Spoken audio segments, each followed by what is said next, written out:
김만 대통령이 오전 11시에 비행기 편으로 부산에 갔다가 오후 5시쯤 대구로 돌아왔다. 대통령이 공항에서 자동차를 타고 대구의 지사 사무실로 와보니 대부분의 정부 강요들이 모여 있었다. 거기엔 조병옥 내무장관과 김한란도 있었다. 이들은 대통령에게 정부를 부산으로 옮겨야 한다고 건의하면서 곧 이 내용을 발표하겠다는 것이었다. 이 대통령은 아무런 조치를 취하지 말라고 우선 하라고 지시했다. 이 대통령은 다시 진해로 갔다가 아침 대구로 돌아온 뒤에 이 문제에 대해서 결정을 내릴 계획이었던 것이다. 대통령은 국민들이 이 발표로 인해서 혼란에 빠지는 것을 원치 않았기 때문이었다. 관저로 돌아와 보니 이번에는 공보처장 이철원의 사표를 가지고 대통령을 기다리고 있었다. 그의 사표를 수리하고 후임에 김한란을 임명했다. 지사 관저에서 잠시 휴식을 취한 이 대통령은 진해로 떠나기 위해 공항으로 나갔다. 노블 참사관이 공항까지 안내했다. 공항엔 C-47 비행기 한 대가 대통령을 기다리고 있었다. 대구에서 먼지와 폭염에 시달리다 이곳에 와서 신선한 공기를 마시니 몸이 둥둥 날아갈 것만 같았다. 밤에는 마산 근처에서 총격전이 들기까지 했으나 하루 종일 강행군을 하느라 몸이 녹초가 되어서 오래간만에 단잠을 잘 수가 있었던 것이다. 8월 18일 이 대통령은 공군의 김정열 장군을 불러서 대구로 떠날 비행기를 대기시키라고 명령했다. 이 대통령은 오전 10시 45분 진해로 출발 전투기 2대의 호위를 받으면서 30분 후 대구에 도착한다. 이 대통령의 이번 여행은 아무에게도 알리지 않은 비밀이었기 때문에 대통령은 대구 공항에서 시내로 들어갔는데 지프를 이용할 수가 있었다. 그런데 신 국방부 장관은 대통령이 탔던 비행기를 주선한 김 장군을 몹시 꾸짖었다. 대통령이 타기에는 비행기가 너무 낡았고 안정감을 주지 않았다는 이유에서였다. 비행기를 엄호했던 2대의 전투기들은 전선의 출격 임무를 맡고 있었던 전투기들이었던 것이다. 이 전투기들은 비행기가 대구에 착륙하자 공항 상공을 몇 번 돌고 나서 곧장 전선으로 날아갔다. 대구에 도착해보니 큰 혼란이 일어나고 있었다. 정부를 옮긴다는 결정은 대통령이 대구로 돌아올 때까지 보류하기로 돼 있었는데 대통령이 진해로 내려간 사이에 내무부 장관 조병옥이 발표를 해버렸던 것이다. 이 발표가 나자 대구 시민들은 온통 아우성을 쳤다. 서로 앞다퉈 대구를 빠져나가고 야단들이었다. 대구에는 수많은 사람들이 몰려들었고 큰 길은 완전히 사람들로 뒤덮여 있었다. 이 대통령은 잠시나마 대구를 떠났던 것을 몹시 후회했다. 그러면서 방송과 신문을 통해서 국민들에게 발표할 성명서를 작성하라고 했다. 이 대통령은 오후 2시에 무초대사와 함께 진해로 떠났다. 무초대사는 부산으로 가려던 참이었던 것이다. 포항 지역의 상황이 많이 좋아지고 있다는 얘기는 들렸다. 외관 쪽도 비교적 안정을 되찾았다고 한다. 그러나 대구 공항 근처엔 계속 포탄이 날아들어 적지 않은 사상자를 내고 있었다. 이날 저녁 진해 해군 통제부의 김대령은 해군이 통영에 상륙한 후 고속 초계정을 동원해서 반대편에 있는 조그만 섬을 공격했다고 보고했다. 인민군들이 통영을 폭격하기 위해서 그곳 언덕 위에 포대를 설치해 놓고 있었던 것이다.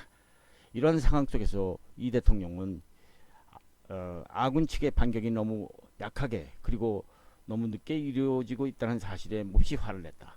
이 대통령은 인민군들에게 직접 타격을 주지 않고 적이 재차 공격하도록 무작정 기다리는 작전을 쓴다면 그 사이에 적은 남한에 있는 인력을 강제로 동원해서 우리 국군 측에 대항해서 싸우도록 할 것이라는 결론에 도달했기 때문이었다. 이미 의용군으로 강제에 동원된 서울의 우리 학생들이 우리 국군 포로로 잡혀오고 있지 않은가 말이다. 소령이 와서 미군은 당분간 더 이상 진격을 하지 않을 것이라고 말했다. 그러면서도 미군들은 크리스마스 때까지 서울을 탈환할 수 있을 것이라고 큰소리를 쳤다. 수개월 내로 서울이 탈환될 것이라는 이 얘기에 이승만 대통령은 크게 화를 냈다.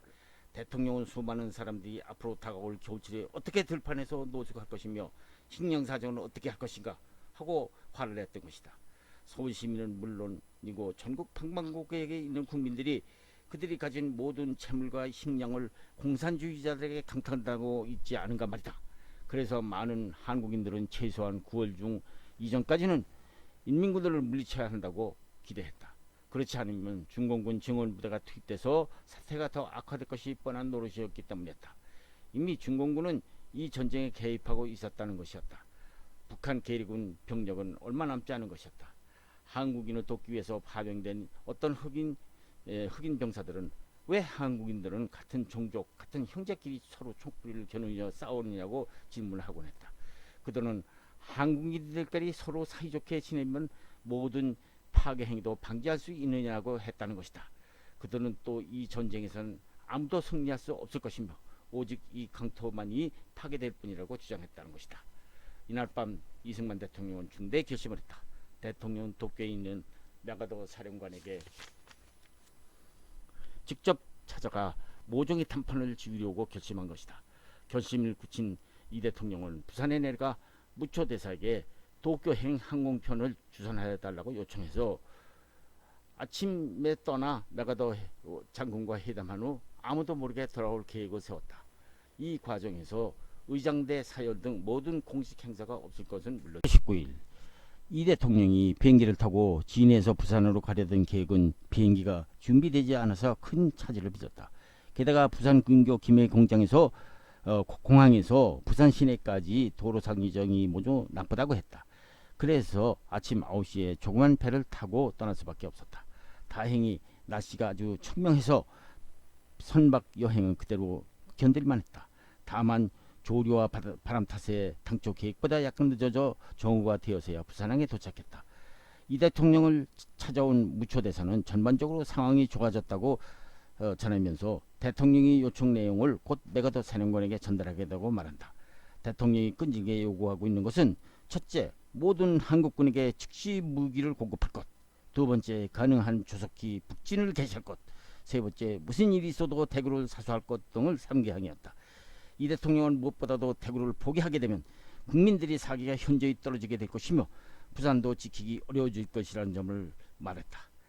이 대통령이 부산항에 내려서 육지로 올라간 사이에 배 안에서 이 프란체스카 여사는 대통령이 오기를 기다렸다. 그 사이에 경남지사 부인과 이기붕 부인 박마리 여사도 꽃과 포도 꾸러미를 들고 프란체스카를 찾아왔다. 한참 이 얘기를 하고 있는데 2시 30분쯤 이 대통령이 돌아왔다.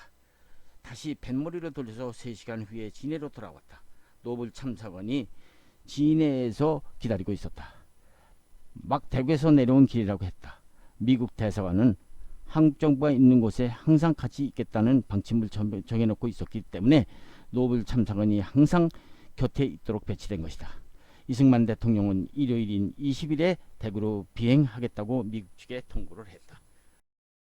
8월 20일 아침 김대링이 와서 날씨가 비행하기에 적합하지 않다고 했다. 대구 쪽에 구름이 너무 깔려서 비행할 수 없다는 이야기였다. 대통령은 해군 병원을 방문, 통영전투에서 부상하여 치료 중인 부상자들을 위로했다. 다행히도 중선자 2명을 제외하고는 모두가 곧 회복될 것이라는 병원 측의 보고였다. 이 대통령은 또 인민군으로부터 노획한 무기들도 살펴보았다. 그런데 이때 북계군 장교 한 명이 끌려왔다. 이 장교는 부하들이 싸우기를 싫어한다고 3명의 부하를 직결 처분했다가 도리어 자신의 부하들로부터 실컷 두들겨 맞은 모양이었다. 이들은 모든 탄약이 동이 났기 때문에 투항할 수밖에 없는 상황이었다고 전했다. 이들은 모든 보급이 끊어져 식량마다 다 떨어진 비참한 상황이었다고 설명했다. 이 대통령은 참사관에게 무초대사에게 전을 걸어 월요일 아침에 대구로 가겠다는 뜻을 전하라고 했다. 오후 7시 해수소령 노블 참사관 김대령 등과 함께 저녁 식사를 했다. 6일 밤 경부대로를 떠나온 뒤 처음으로 부엌 같은 집에서 식사를 했던 것이다. 다행히도 어제 저녁부터 오늘까지는 아군 측이 장거리 포를 쏘아대는 소리가 들려왔다는 것이다. 그러나 프란체스카는 어젯밤에 다시금 악몽에 시달렸다. 총격 전소리가 몇 분 간격으로 계속 울리는 바람에 자정에 이후 한숨도 잠을 잘 수가 없었던 것이다. 김대령은 통영에 있는 국군들이 탄약을 수상해 줘야 한다면서 아침 일찍 일어났다. 해수 소령은 그들로부터 지원을 해달라는 연락을 받고 통영으로 날아갔으나 그는 지원을 해줄 무기가 어느 곳에도 있는지도 모르고 있었던 것이다. 해수 소령은 할 수 없이 킨 장군에게 그 지역 책임자가 누구냐고 문의했다. 그러나 킨 장군은 그곳에 전투가 벌어지고 있는 사실조차도 모르고 있었다. 이때 김대령이 킨 장군에게 10,000명을 한반도에서 처주시키라는 명령을 부산으로부터 받았노라고 했다. 도대체 어떻게 돌아가는지 종잡을 수가 없었던 것이다.